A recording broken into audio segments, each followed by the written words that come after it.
Assalamualaikum warahmatullahi wabarakatuh.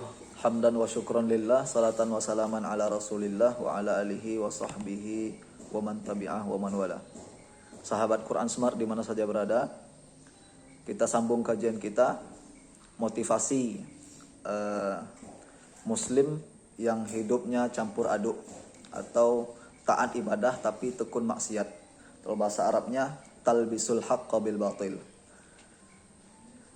Kemarin telah kita bahas, yaitu yang pertama, yakin mereka akan masuk surga nantinya walaupun mampir dulu ke neraka. Kemudian yang kedua, ibadah menghapus dosa.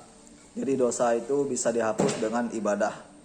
Ini merupakan pemahaman penyimpangan maksud dari makna ayat surat yang ke-11, surat Hud ayat 114. Innal hasanati yudhibnas sayyiat. Pemahaman makna ayat ini disimpangkan, maka jadi seperti itu. Tidak benar yang demikian. Kemudian yang ketiga, mereka yakin akan diampuni oleh Allah walaupun mereka berbuat dosa dengan sengaja.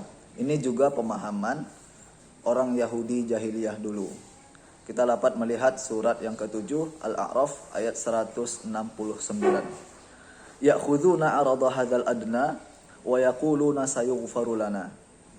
Jadi mereka mengambil harta yang rendah dan mereka berpendapat mereka akan diampuni. Kemudian yang keempat, dosa dan pahala nanti di akhirat akan ditimbang, dicari beratnya, mana yang lebih berat.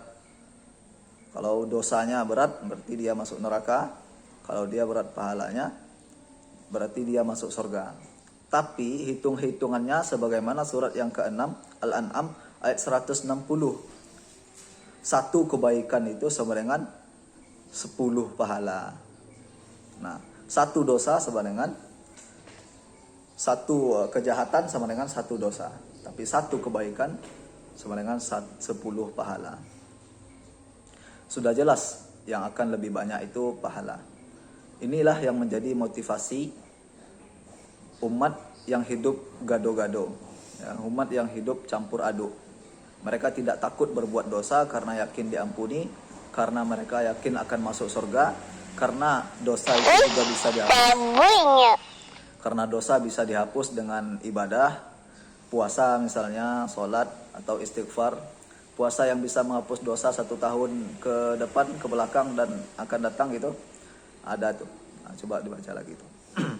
Salat menghapus dosa misalnya, salat zuhur menghapus dosa dari yang telah kita lakukan sampai subuh. Salat asar dari salat zuhur sampai asar.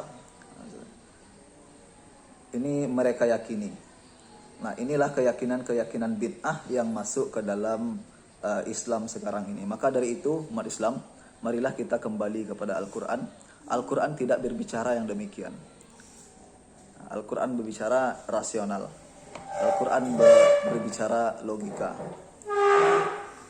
Demikian, wassalamualaikum warahmatullahi wabarakatuh.